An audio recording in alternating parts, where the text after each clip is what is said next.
கொள்கிறதை அவன் எதிர்கொண்டு நடக்கிறதை அவன் நடந்து வந்து அதன் மீதே உன்னை கரம் பிடிச்சு நடத்துகிற ஒரு நல்ல நாயகன், நல்ல கிறிஸ்து உன்னோடு இருக்கிறான் என்பதை சபை மறந்து போகாது. நாலாம் ஜாமம் அவன் இருட்டு, அவன் சொந்தரம் என்ன மச்சினே, அவன் புயல், அவன் எதிர்காற்று, இவைகளை அனைத்தையும் ஆண்டவர் ஒரு பொருட்படுத்தாமல் நான் அனுப்பினவனுக்கு வேண்டி இறங்கி வருகிற நல்ல ஒரு தெய்வம். இதைத்தான் யோவான் 14 அவன் சொந்தரம் 8 சொல்லுகிறது, 18 சொல்லுகிறது, நான் உங்களை என்ன செய்ய மாட்டேன், திக்கற்றவர்களாக விடேன்.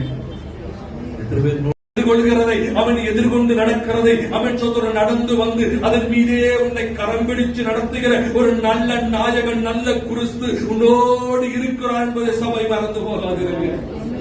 நாலாம் ஜாமம் அவன் இருட்டு, அவன் சொந்தரம் என்ன மச்சினே, அவன் புயல், அவன் எதிர்காற்று, இவைகளை அனைத்தையும் ஆண்டவர் ஒரு பொருட்படுத்தாமல் நான் அனுப்பினவனுக்கு வேண்டி இறங்கி வருகிற நல்ல ஒரு தெய்வம். இதைத்தான் யோவான் 14 அவன் 8 சொல்லுகிறது, 18 சொல்லுகிறது, நான் உங்களை என்ன செய்ய மாட்டேன், திக்கற்றவர்களாக விடேன்.